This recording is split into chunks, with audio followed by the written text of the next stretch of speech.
Hello. How y'all doing? Welcome to the Glory Park. Okay, so it's been a busy day. It's been a busy couple days. I don't think we need to do the sealing of the Miguel Almerian. At the end of the day, weighing his rights, him getting access to these in, I think it was it's going to be 18 days from now. Is that accurate? Or is it 19? Correct. Yeah, 18. 18? 18 more days. 18 more days. I don't think, as far as I'm concerned, he's going to know that we have his records, given the severity of the crimes that this stems from. Secondly, weighing whether we sort of restrict his rights to information, I don't think is needed when I weigh those two things. And thirdly, given the evidence in question is still gonna, I don't know if Miguel's gonna be like, oh no, they're gonna find out. He's gonna wake up from ICU.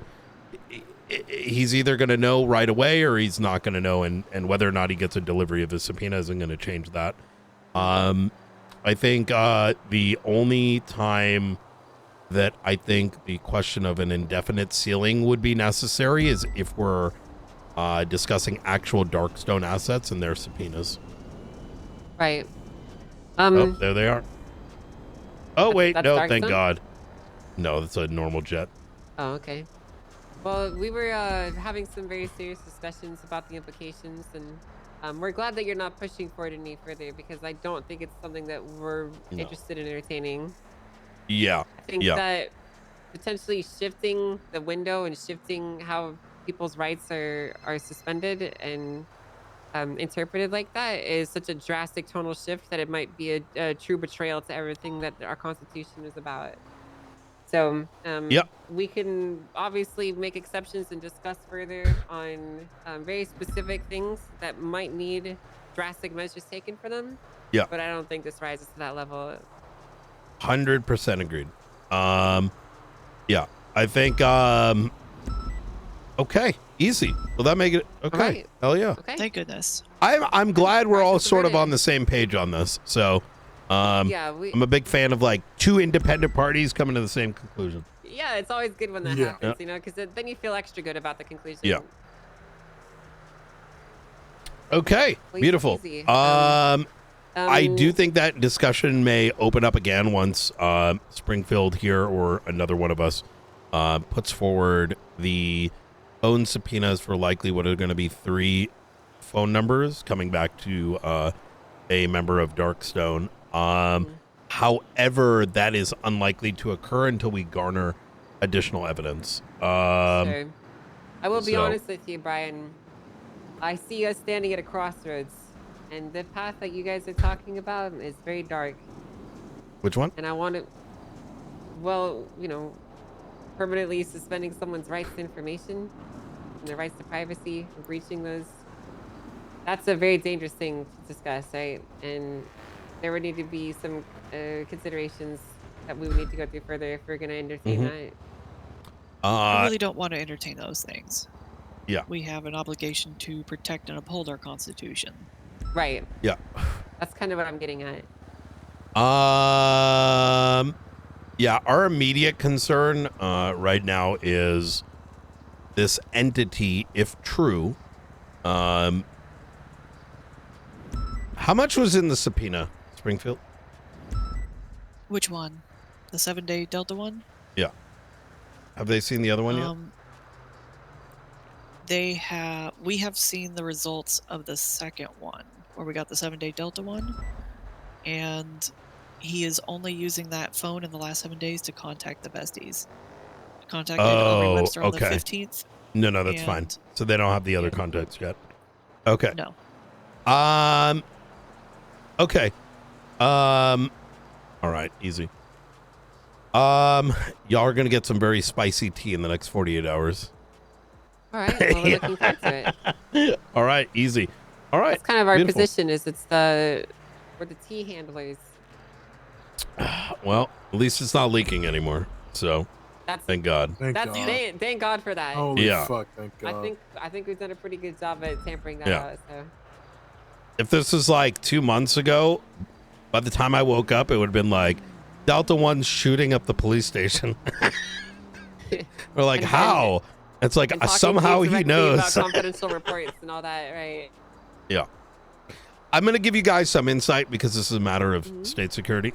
We have Sure. reason to believe that Darkstone is arming gangs and transporting military equipment outside the purview of the state. So the way That sounds that like a we're violation of their contracts. well, yeah, yeah, and it in the worst case scenario, is effectively like faceless too. So what's the difference between them and the faceless then? They're not actively bombing us every day. But they're I indirectly. no, Would they not be? I no. Let me chat here, Springfield. The I think conceptually, I don't think there is. Based on what the evidence is pointing at. However, that evidence is now being weighed, and we're trying to garner a bit more. We're going to be securing DNA in 5 minutes, and we are maintaining cordiality and making it seem like business as usual. And upon acquiring that DNA, which we are hoping to get voluntarily, that's going to sort of cement some of the concerns we have. Sure.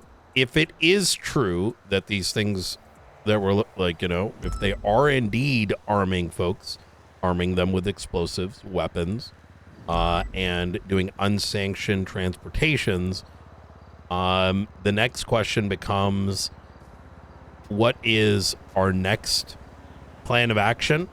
Because simply going against them means we're fucked, right? Right. If I'm not mistaken, they're essentially the sole provider of pretty much all the equipment that you have, right? So, but Well, it sounds like we're bent over a barrel right now, Brian. yeah, Well, this is But- also. I don't know if you remember, Brian. Remember when you were still sheriff's office, and we talked about how basically Darkstone is just faceless until is faceless, but not until the faceless is gone. yeah, it's yin and yang, right? As soon as faceless is gone, who's going to fill the power vacuum? That power vacuum can very well be Darkstone, because we don't know who their investors are. Theoretically, the speculation is that the same set of investors may be funding both, right? Because from chaos comes order, and both things garner money, right? We're purchasing arms from Darkstone. We're fining individuals arrested from the faceless. However, there is a bit of a plan C, let's call it. But I'm awaiting word. So it may consist of, the militia over at Zancudo taking some of the things that we acquire and repurposing them. But until we get that security in place, like, we're gonna maintain business as usual, because we can't fight two fronts, right? So Have you ever considered placing an absolutely enormous order, and then when they show up to deliver it, you just arrest them all? well, it's funny you say that. Order like 10 tanks and a bunch of bombers. Well, and shit, we're about to go get a bunch of practice helicopters, but who's to say they can't be, maybe you need to hold on to them to do a bit of extra work with them, Yeah, it's what a lot of countries do. The ones that got sanctions, they'll buy like the stuff without the equipment, and then they'll get the Russian equipment and then just like post install it. So, oh man, Okay. yeah. So Well, I hope whatever you guys do works out, and I want you to stay safe with this training thing you're doing. Yeah. Yeah. Yep. Hopefully they haven't figured it out already. So, Yeah, all fingers right. crossed. Hell yeah. All right. Well, anything else, you give us a call, all right? We'll do. All right. Y'all stay safe. Okay, you too. Thank you. Bye. Ready to check? Just got hit by a plane. Continuing southbound Dutch London. Can we go to Davis and then up to Observatory? Ready to check? 10-2. We probably want to be rounding everyone up at Zancudo here shortly. We're all up here. Hey, firm. Is Darkstone there yet? Negative. You don't want me to just take you straight to your car? I know, because I got to clock out and then... Oh, actually, we'll do it at BCSO. Yeah. Do you have a kit with you, Blunt?